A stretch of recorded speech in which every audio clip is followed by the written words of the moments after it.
Welcome to the Center in the City podcast.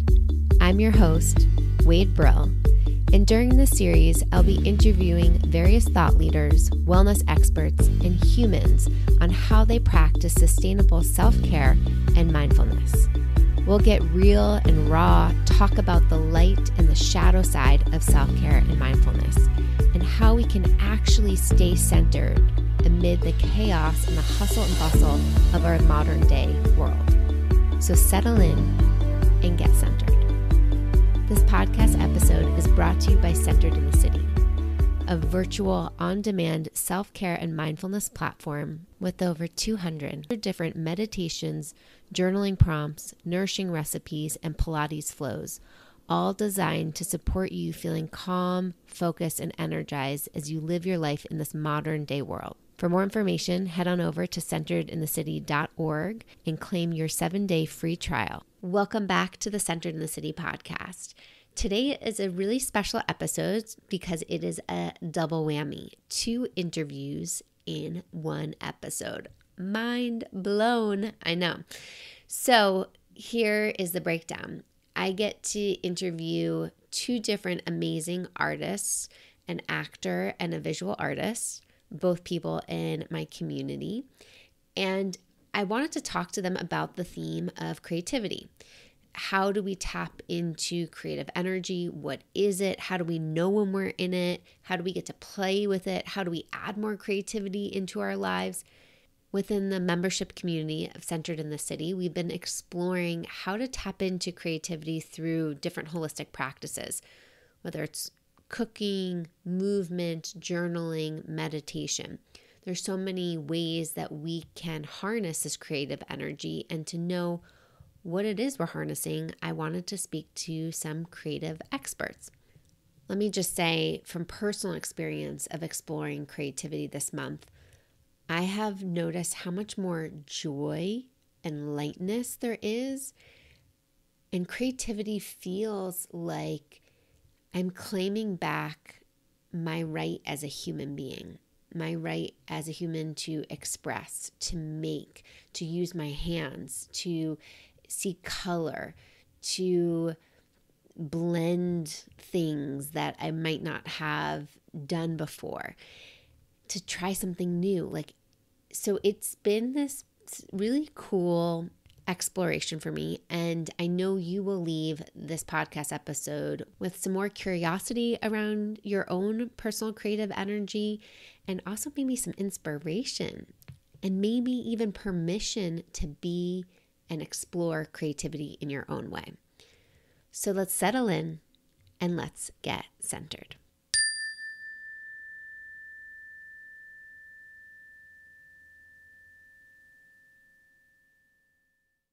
My first guest is Amy Blackman, who is an actor and happens to also be one of my longest time friends from high school and college. A little bit about Amy is she played the title role in The Daughter-in-Law by D.H. Lawrence at the Mint Theater. She also has appearances on HBO's The Deuce, NBC's New Amsterdam, CBS's Madam Security, and much more. Let's settle into this conversation as we explore creativity. Amy, welcome to the Center in the City podcast. Thanks for having me. This is so fun.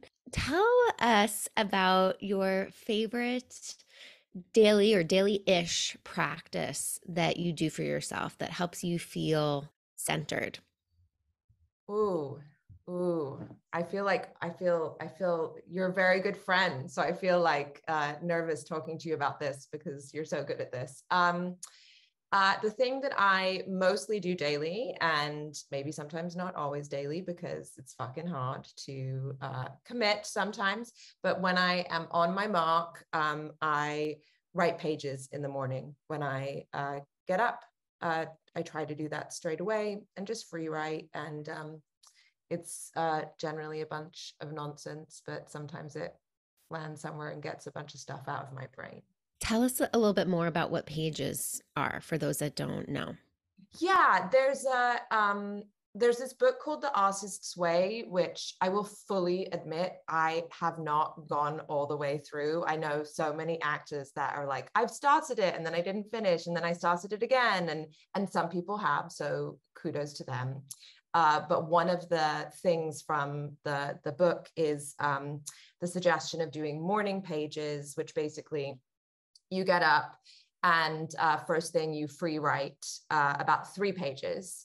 And the idea is just to do it nonstop. So you're not editing yourself. You're not thinking about stuff that you're putting on the page. And even if it's like, blah, blah, blah, I'm tired, I'm hungry, I want coffee, I want these pages to be done. You're just, you write through all of that stuff. Not like that's in any of my pages.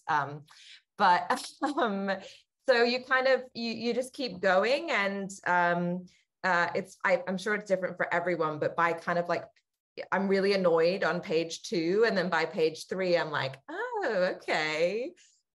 So it kind of, I don't know, for me, it gets a lot of crap out of my brain and I find it really useful. It's kind of, I think, similar to a meditation.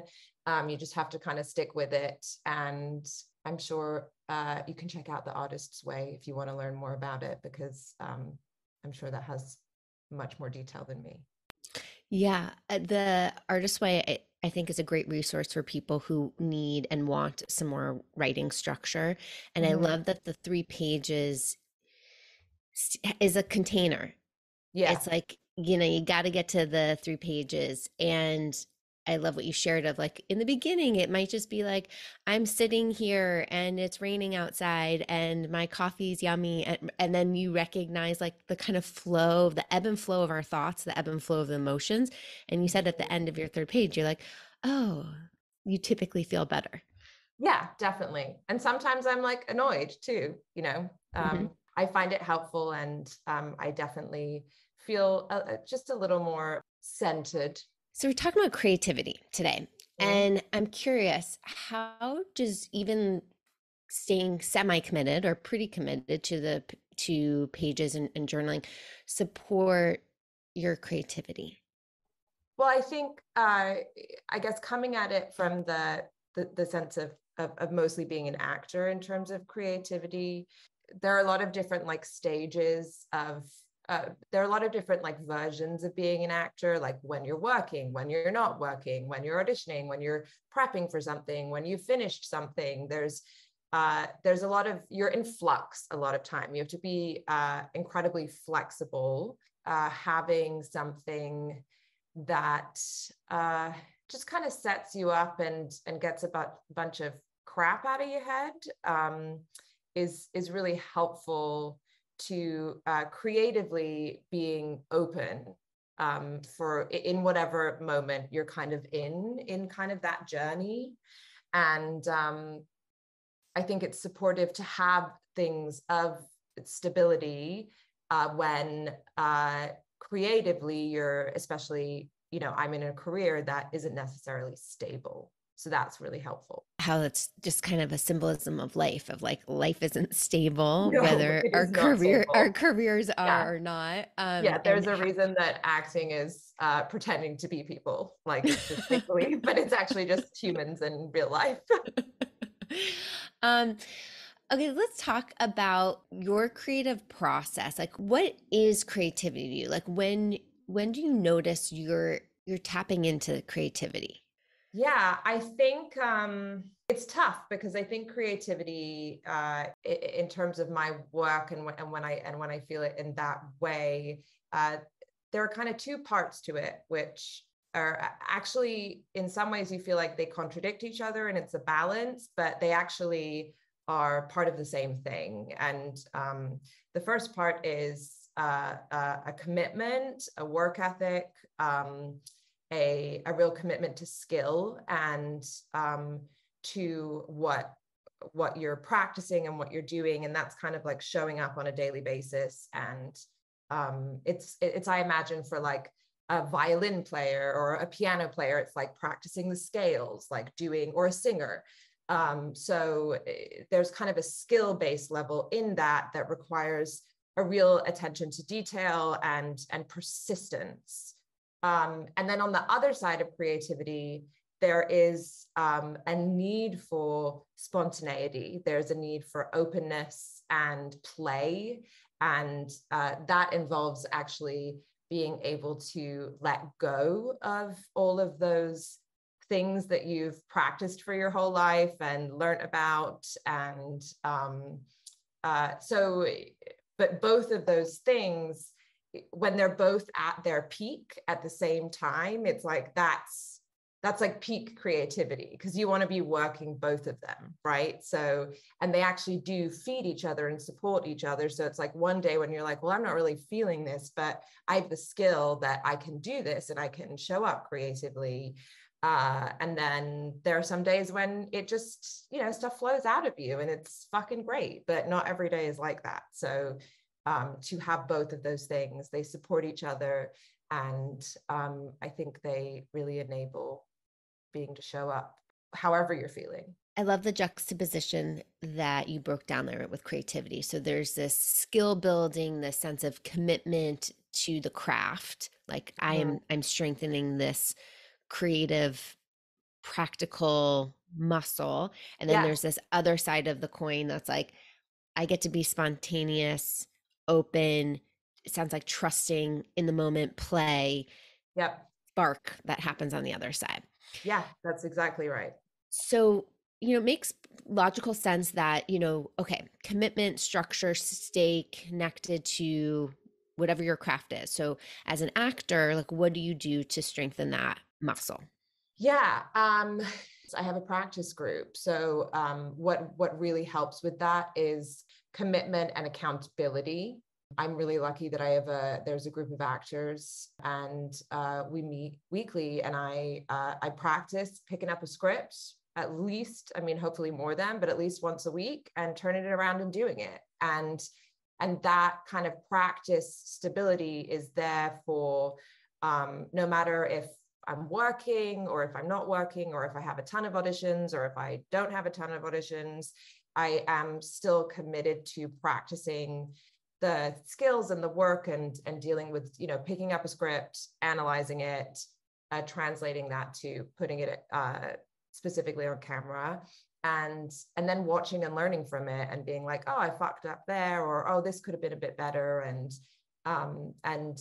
really committing to doing that for years and years and years. This is where the 10,000 hour thing comes in. So that's part of my practice that I do. And I'm incredibly grateful for it. And I think what helps it incredibly is that I have found, and I'm sure a lot of artists find their own community where they can have that accountability. And then it becomes fun, and it becomes not just about you, but it becomes about showing up for other people as well. And the 10,000 hours, just so people listening know what that means, is that belief that you need 10,000 hours to become like a master of your craft, essentially. Yeah. Mm-hmm. Right. Yeah. Malcolm Gladwell. Okay. That's how you strengthen that muscle. Then how do you practice strengthening the play, spontaneity, spark muscle? Yeah. Yeah, that one's harder. I think something you said earlier about trust is, there's something about the two help strengthen each other. And so you put in the time and the work, and it then ideally makes it easier to get better at the letting go part, because, eventually we're playing make-believe. We're just pretending to be humans. And, we don't want to see all these skills, and it's not about tricks and of that stuff. So it's a daily practice, and sometimes you're good at it, sometimes it happens, and sometimes it doesn't. I think one thing that a mentor of mine kind of always says is that you only have to believe in yourself for however long the scene is, or however long you're working. So it's you can beat yourself up before, you could beat yourself up afterwards, but how about just for the 2 minutes that you're shooting, you're just no, I believe in myself, and can kind of let go um, and be present to listen, right, to what is actually happening in front of you, which is, I think, a lot of what we try and strive to do in life. But, sometimes we get distracted. What you're sharing reminds me of what I've been practicing and continue to practice when I do speaking engagements and facilitation.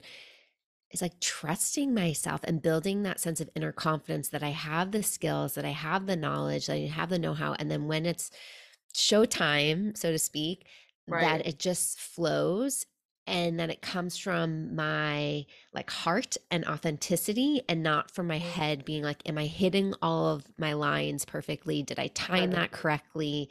Yep. And if I get in my head too much, I totally lose disconnection from Yeah. what's actually happening in the group that I'm facilitating. Yeah. And you can't respond to the moment, right? You can't, if you're kind of in your head about like, oh, did I do this right? Or how did this land? Then you can't actually see, if you're talking to people, how they're responding and then react to them.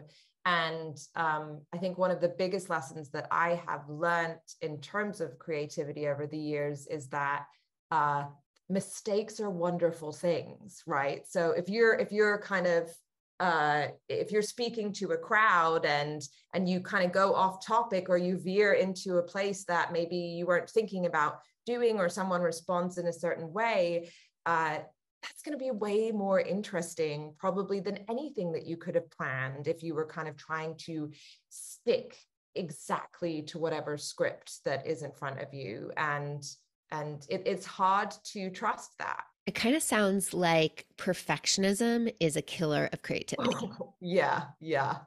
Yeah, it is. But also at the same time, you do need, if you're just, it's like the work that you do. It's like if you show up and you have no preparation, then you can't let go and kind of fly and see what happens. So you do need a level of commitment.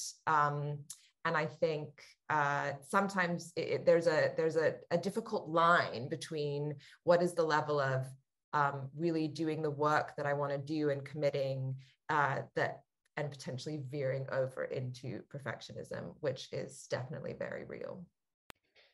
Let's talk about, you mentioned this of what your mentor said of like, you can beat yourself up beforehand and beat yourself after, but when you're shooting, like let it go. Yeah. I noticed that for me personally, like I had a really hard time saying I was a creative person because I don't paint, I don't act, I don't sing, I don't play an instrument, I don't dance like professionally. Like I was Mm. like, so I've seen what? you dance. You're Well, good. I can shake my booty, but like I've got moves, but I'm not Yeah. like a trained ballerina. Um, I'm curious how we label ourselves as a creative person or not. And when I let go of feeling like I had to label myself, like because I don't do this, I can't be a creative person. And once Mhm. I could let that go and realize, like, actually, my creativity shines in the kitchen. Or like my creativity Mhm. shines in how I like plan or organize shit, or host. Like Yeah. those are ways of expression that I've been able to claim back and be like, oh, that's my expression of creativity. And it helps give me a sense of empowerment. However, I noticed that the mind can be very critical and judgmental of like, am I being creative enough? Like when I'm practicing like watercolors, I'm like, this is shit. Wade, you look like you're a 3-year-old, painting. And Mhm. so I'm curious, like, how do you practice being with that critical mind when you're in a creative process? I think you're definitely right. It's always there. And I think what's helpful is that sometimes kind of that inner critic in you uh, is maybe telling you something that is helpful. I mean, is maybe constructively, maybe there's something to take from it. I think it's helpful to kind of take a look at whatever kind of criticism you're saying, and it's like, oh, is this actually something constructive or actionable that I want to shift in how I'm looking at my work or what I'm doing. And then the other side of it is that then there's other stuff that is just like, and it tends to be right, like the broad, big general statements of like, this isn't creative enough, which is like, what the fuck does that mean, right? That is, it's noise, and everyone, I think it helps knowing that everyone feels the same way, that everyone has it. It's part of the process. And what I've kind of learned as I've kind of like had over the years of being in a creative process, if it's, you know, if I'm doing a play and I'm like, okay, so we have the first read through, and then we have, you know, a couple of weeks of rehearsal, and then we do this thing called a designer run, where everybody that is lighting or costuming, working on the show, comes to see the show before we go into tech, where we are putting the show on its feet in the theater with lights, costumes, sound, everything. And then we kind of go into a preview process, and then we go into opening, and then we go into post-opening, and then we go into closing. So there's this whole journey that happens, and you kind of start to, as you kind of are lucky enough to do that a bunch of times, you start to notice when certain thoughts start to come up during the process.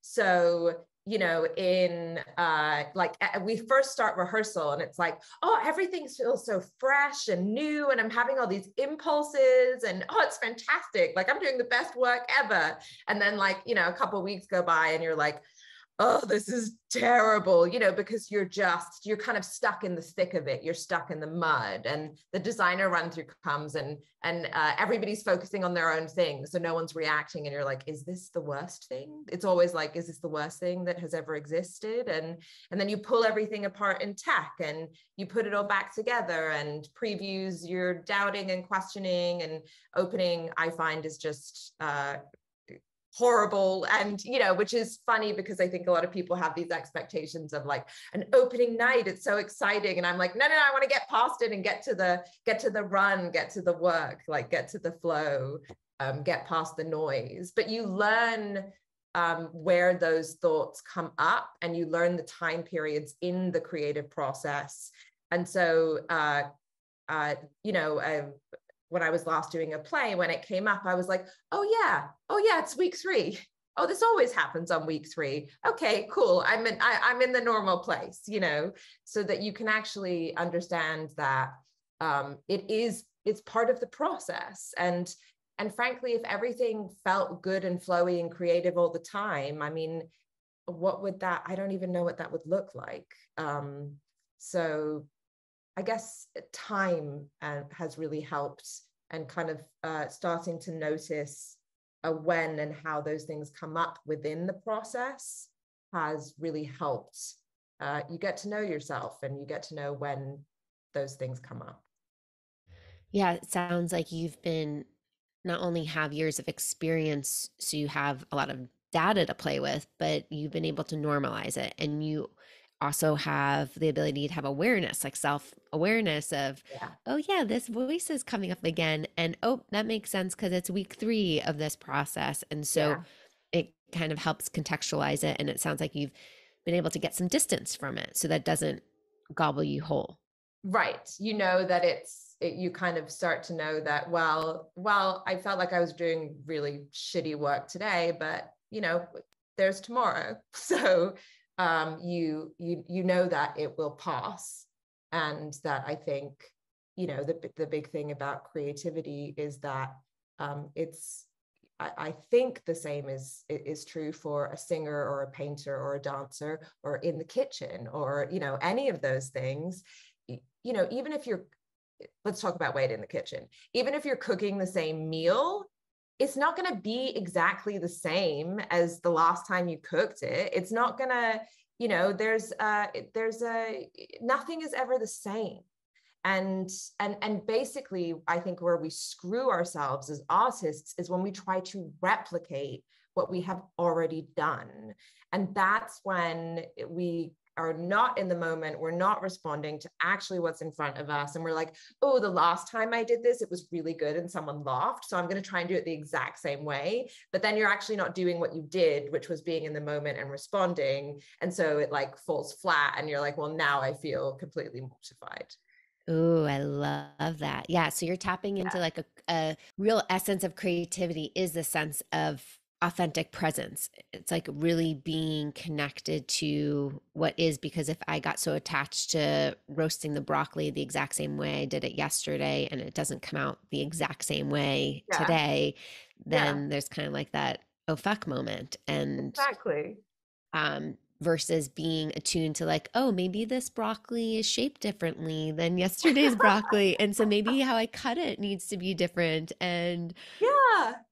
Yeah, exactly. Or I don't know, like your spices that you're using, or it's different, it's just all whatever it is. And I don't know, you heat the oven is slightly fucking different. And that's all like it's like, or your palate is just different, like how you're tasting things. It's like, when you're doing live theater, you have a different audience in front of you every night. So you don't know how they're going to respond. And as actors, we love to like, so many actors are like, oh, great audience tonight, or like, oh, oof, really rough out there tonight.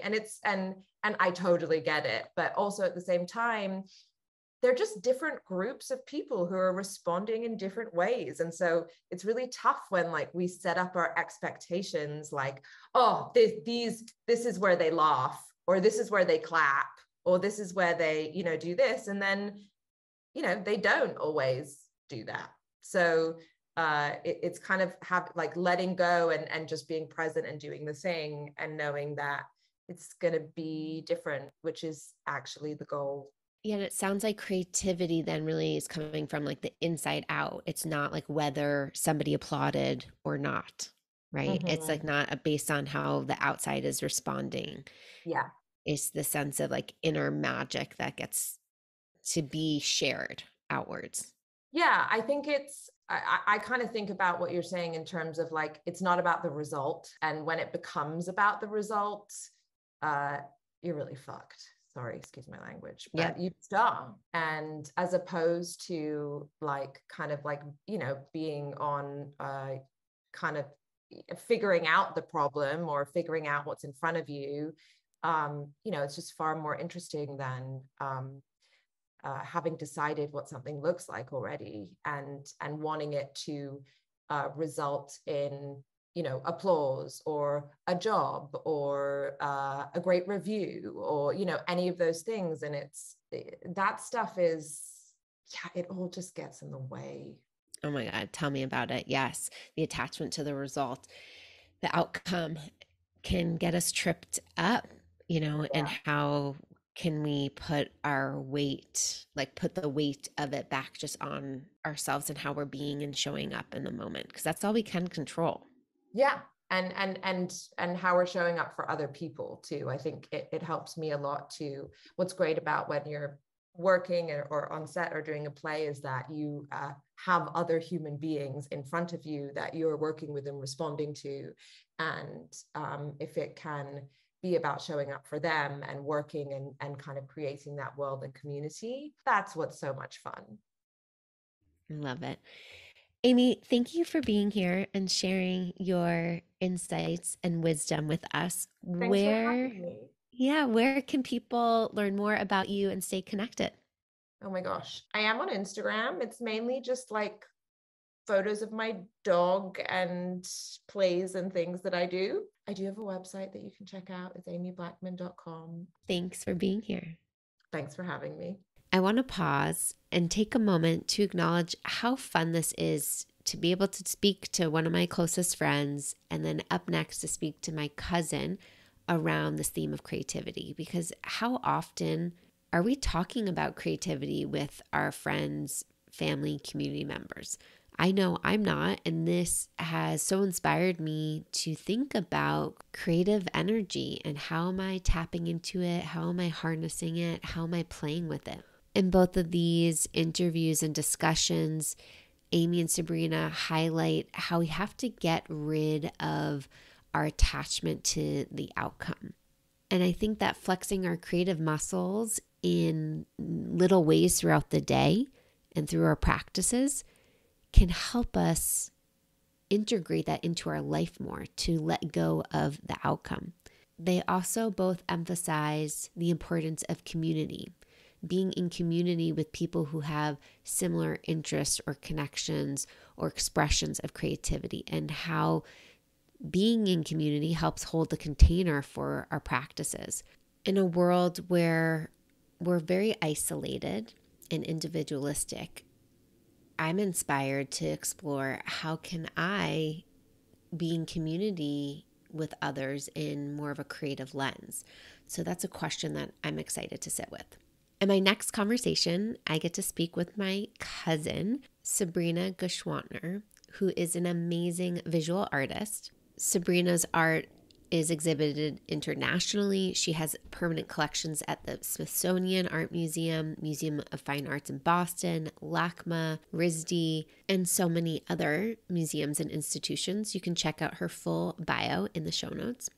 I was really inspired how Sabrina defined creativity and highlights how art can be an opportunity for self-discovery. So let's settle in and let's get centered.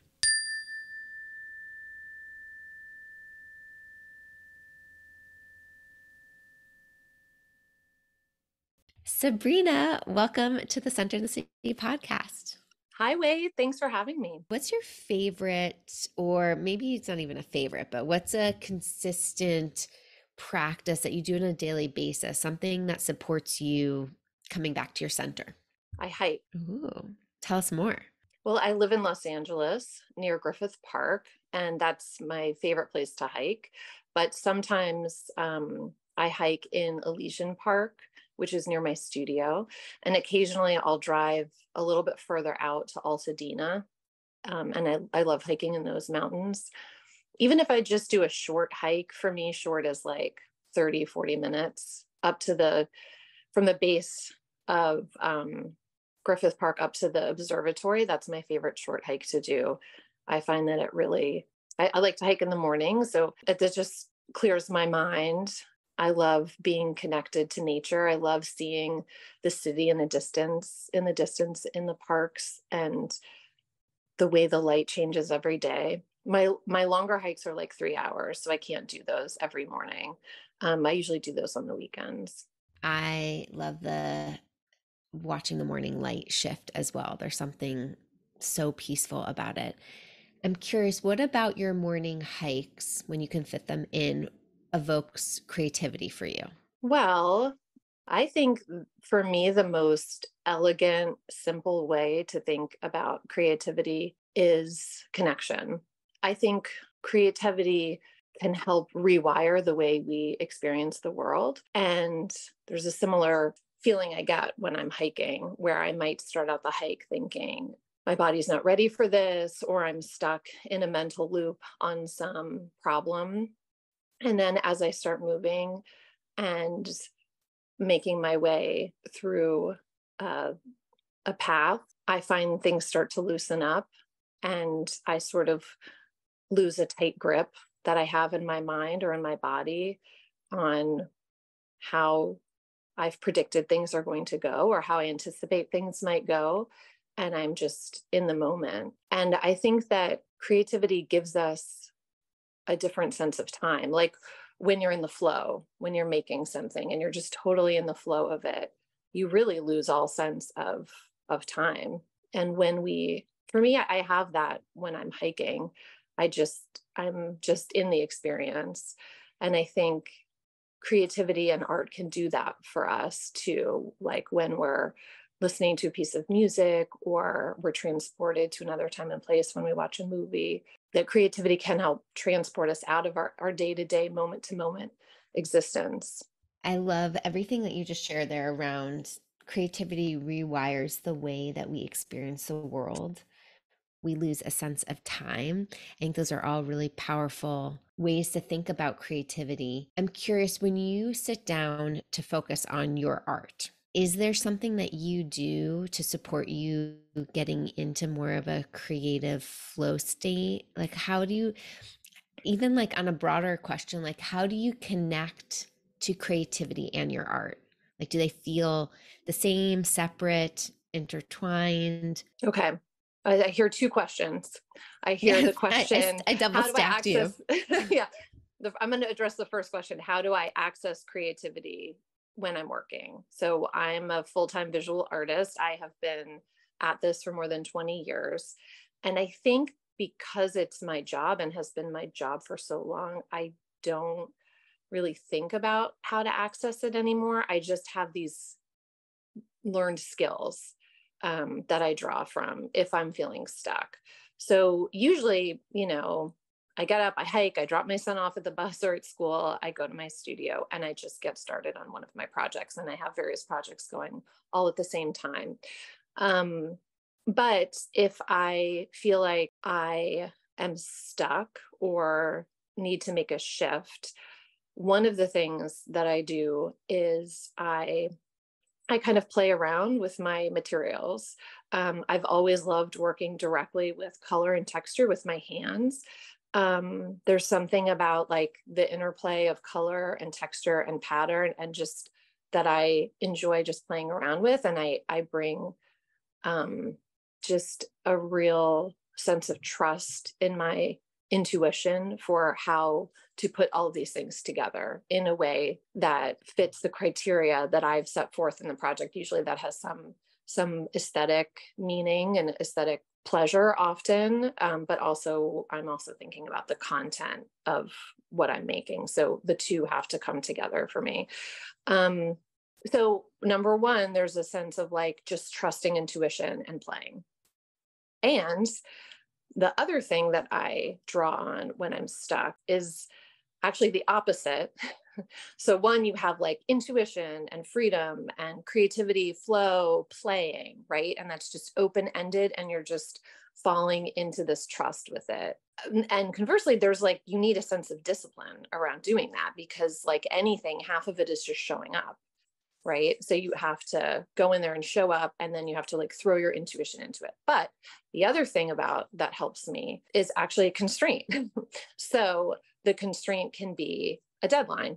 Deadlines are so helpful because when I have a deadline, I have to make decisions really quickly, usually if it's a tight deadline. Otherwise, I once worked on a project for like 4 years and I'm not sure that taking all that time was good for me. The other constraint that can be helpful is a budget, like where certain things just aren't possible financially speaking, within a certain budget. So you're like, you have to make decisions and move forward based on these kinds of constraints, deadline, budget, et cetera. It really helps to actually work within parameters and then to have a generous amount of like just sort of permissiveness within those parameters. And I think there have been times where maybe when I was younger, more starting out, where I felt like I needed to draw inspiration from other artists' work. And I think that's completely fair game. I think, being inspired by painting or film or a poem or a song, I mean, this is all, if that helps you access your own creativity or it helps you chart where you want to go, like it really helps to think about the things that you like, the things that you're drawn to and why you're drawn to them, to sort of like chart an area that you want to explore. And looking at other people's work across time is really helpful for that. Circling back to this juxtaposition of both flow, there to be space, permission to play, flow in creativity, but also the sense of like structure. There needs to be some sort of guardrails to kind of allow the energy to flow in a directed space and place, meaning having deadlines or having like budget constraints or time to hold that container. I think that's really interesting to think about because I think when I think about creativity, sometimes I'm like, it's just this like explosion of like, la, la, la, la, like, and it's just like, let's throw some paint, or in my case, like, let's throw some colored vegetables on a tray or whatever it might be. But to really think about how structure helps us with creativity, I think is important. I'm curious, when you're creating, I mean, yes, this is your job. This is something that you do, that you're trained in, that you teach in. I'm curious, like, does the critical voice come up when you're being creative? Because I feel like with somebody who's a newbie, when I'm thinking about being creative, let's say with a new medium like watercolors or doing something in the kitchen for the first time, the critical voice is always like shutting down, I'm not being creative enough, or like this isn't creative, or so I'm curious, like, do you experience any of that? And if so, like, how do you be with that, or help when you used to teach, like students talk about that? Yeah. I think that there are a lot of ways in which our culture has taught us to believe that machines and algorithms know better than we do. And it can be really, really hard to let go of wanting a project to be perfect. Like we all know the term Pinterest fail, and it's such a shame. It's so sad. I'm not sure how we've all been convinced that we should renounce our agency as creators. Oof, that is powerful right there. Yeah, because I think that's like kind of, when you say that, it's like taking our soul out of ourselves. And I just think it's our capitalist culture that is telling us, here, you have problems, here are the problems, and we're selling you the solutions. And what's liberating about art is it puts you in a place of discovery, self-discovery, liberation, and just acknowledgement that you have senses, you have awareness. And if you pay attention to the deepest, quietest voice inside, and you follow and you look for what you don't know about yourself and the world, that this can be a very powerful guide. In order to do that, you have to really reject that you're going to achieve a fixed, specific outcome. You have to, if you're following your intuition, it's going to come with a certain amount of risk that you have to really embrace. And that's part of the creative process. So I think that that trust in the creative process and your own inner sense of trusting the journey that you're going on is the best way to tap into your creativity. And I think back to this idea of structure, sometimes it just takes practice. Like I grew up with a mother who was a painter and a grandmother who was a painter. I was just around art all the time as a child. I went to museums constantly. It was just part of my family makeup. So there got to be a certain point where I just felt I could trust that I had amassed a certain amount of exposure to art and had a certain amount of familiarity with looking at it and understanding it and talking about it, reading about it. And once I amassed all of that, then that helped me trust what I was doing. So I think if you're asking how to, shut down the inner critic, it's sort of multi-pronged. It can be like more exposure to things that help you tap into your creativity, if that's looking at visual art, if it's baking or knitting or listening to music, whatever that is. I think it's really helpful to be around other people who are doing what you're doing. So if you have a knitting circle, or if you like bake with other people, or you get together with other people to play music, or just go to shows, or whatever that is, community is really helpful.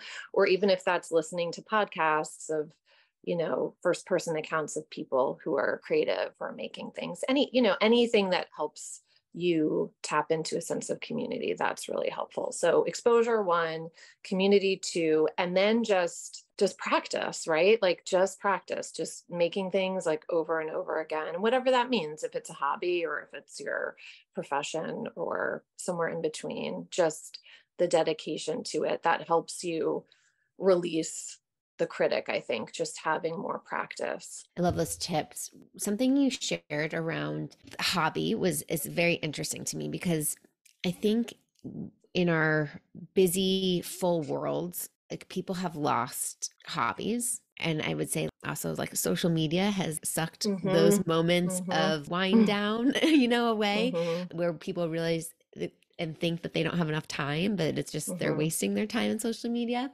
Yeah.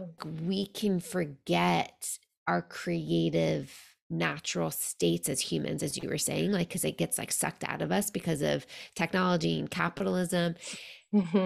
how can we find creative moments in our day? You know, like how do we get to tap back into these energies or even claim back like hobby space and what that does for our sense of well-being? That as humans, like we are naturally creative. And I think that totally does get stripped away in how we're conditioned in our culture. I agree. I agree with all those things. It really wasn't until maybe, I think 8 years ago that I started to have hobbies, and I'm in my mid 40s. So I feel like I went through a period where my hobbies started to become my profession. And that's great. But it really is helpful. Like now I play tennis, and I play tennis with a coach, and I play tennis with my family, and I play tennis with friends, and it's so fun. And I like how social it can be as a sport. And it's just really nice to have something that is low stakes. And I try to keep it low stakes because, I see myself, especially I did a tournament this year, a very low A stakes tennis tournament. tournament? Very low stakes. Oh, go Cuz. Yeah. Okay. Yeah. But I started getting up at 6 a.m. to practice, and I was playing 5 times a week. And I was like, wait a minute, this isn't that fun. I got really competitive, and I had to really pull myself back because it started to feel punitive, this like desire to win. And I thought, wait, this isn't why I'm in this. I'm in this for the fun and the exercise. And yeah, I'm excited to get better, but like, why am I like pushing this? So I agree with you. It's just, and I think I made the first not mistake, but the first kind of like reframe I needed to do when I started, because knitting and crocheting were my hobbies. They were the things that I did to meditate and to just, I just enjoyed them so much. And I enjoyed wearing the things I made, and I enjoyed giving the things away that I made, making things as gifts. I love the gift economy. It makes me feel so good to give someone something I've made and to see that they wear it and enjoy it. That taps into this other way of being. Like that's the thing about art and creativity. They show us other ways to be. It's like, you don't have to, buy a scarf. You can knit a scarf. Like, again, this idea of like empowering us to rewire our connections is something that art is so good at. And then I would say the first reframing was taking a hobby and going professional with it. I would just say, watch out for that. And then the other thing is turning your hobby into a source of like competition or perfectionism. Like, watch out for that too. I've done both of those things. And I've done the third thing that you were describing, which is for a long time, sort of, basically after I had a child, I just didn't feel like I had any time for hobbies. I just couldn't figure out how to make that time for myself. But I think especially as a parent, it's really helpful to have things that you do that are just for you, that aren't meant to like contribute meaningfully to family life so directly, because obviously it is going to contribute to family life indirectly if everyone's happy, right? So if you're doing a hobby and that's relaxing and it's pleasurable, and I love hobbies that are also social, if it feeds these other parts of you, then you're going to be more centered, which is better for everyone in a family, and particularly for a child.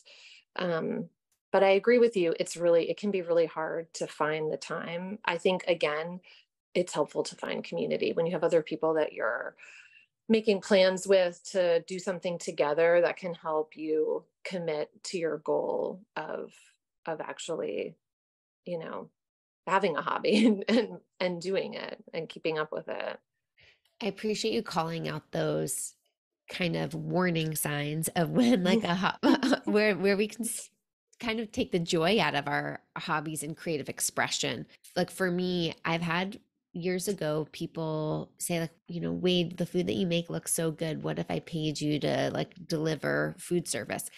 And I was like, oh, interesting. And I'd hear these chirps from other people. And, one of the things in the self-development world is like pay attention to the lessons that you're hearing from, your community and the people. And so I'm like, oh, maybe I should pay attention. Like people are wanting my cooking and like that feels really joyful. But I had to sit with it and realize if I started to do that as a career, that would suck the living life out of me. Like that would not, don't think I would want to cook and use that as an opportunity for creative expression and self-love and love for others. I think that's so insightful.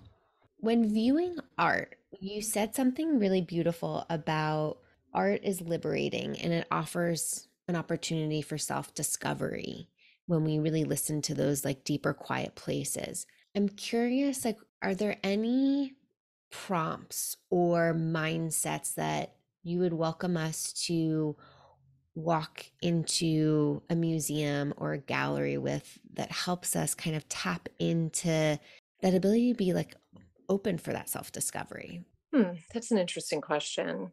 I think one prompt could be if people out there like me respond to color, is to really go through an exhibition thinking specifically about color. What colors are you drawn to? What color combinations are you drawn to? Why do you think those are pleasing, or what do they make you feel when it does feel pleasing? What is that feeling, even when there's a particular, sometimes I think about this very particular dark shade of green that the trees in Griffith Park take on right before sunset. So it's like they're not black, but they're going to be black when the sun sets in like another few minutes. But right now they're really, really dark green. And how gorgeous I think that color is. So, you don't even have to do this in a museum. You can do this walking around. I do this sometimes in LA when I'm driving around LA, and LA is like such an interesting city because, you have so many different kinds of architecture, like all right next to each other, and such interesting graphic design, like all right next to each other. There's just no uniformity at all. And when I first moved here, I remember just thinking how beautiful it all was, like all just this like incredible mix next to each other. It was really, and so the question too for me was, well, why is that pleasurable to look at? Some of it is the color. Like I love that bright red sign over the yellow building, or some of it is, it's just foreign to me coming from the East Coast, lived on the East Coast for so long, where there was just more uniformity in architecture. Yeah, like why do we find certain things pleasurable? What does it mean? What does that feeling feel like? And there is, again, thinking about art and creativity as connection. I think there's some connected feeling we feel when we say look at a painting that has these beautiful blues in it, and it makes us feel something strong inside. We feel connected to that piece of artwork because it's unlocked something inside of us that is usually dormant or that is surprising. So I would say prompt could be, I'm going to go look at colors. I'm going to notice when I see a color or color combinations that I like. And then I'm going to think about, why do I like them? What do I feel? What does this make me feel? How do I feel connected to this piece of art through the color? One of the things I just want to follow up on around that is that question around searching for what's pleasurable. Is there a link in your mind to following what's pleasurable to creative energy? I think there can be. Yeah. I mean, I think that's one aspect of creativity, and one, art is sort of one facet of creativity. So that's something that I think historically, especially in Western culture, we've placed a lot of value on things we find beautiful in art and making art that's beautiful and pleasing. I don't think that's the only reason for art. I think, some people look to art for healing. I think Andy Warhol said art is whatever you can get away with. Duchamp made a toilet. I mean, there's a lot of different, again, like art can help us rewire the way we see the world. So there's like all different reasons to make it and look at it and experience it.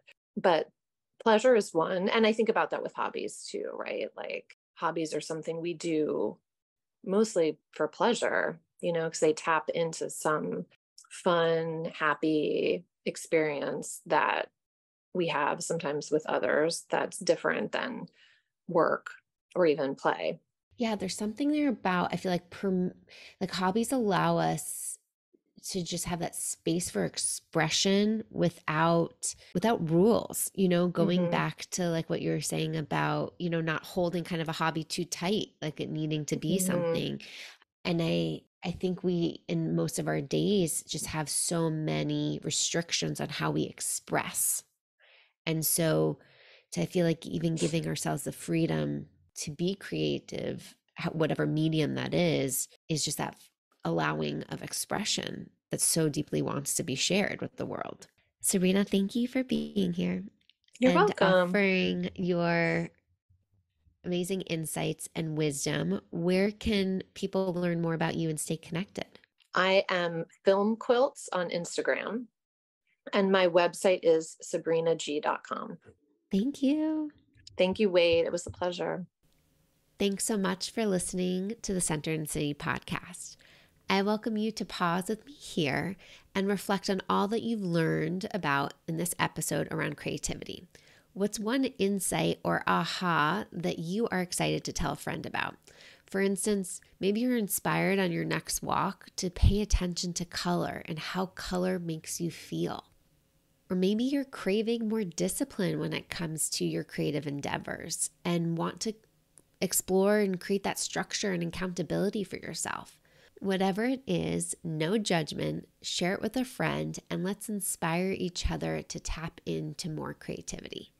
And if you'd like to continue the conversation, join me on Instagram @OneWade, and I'd love to hear what creative sparks are being ignited inside of you. Until next time, stay centered.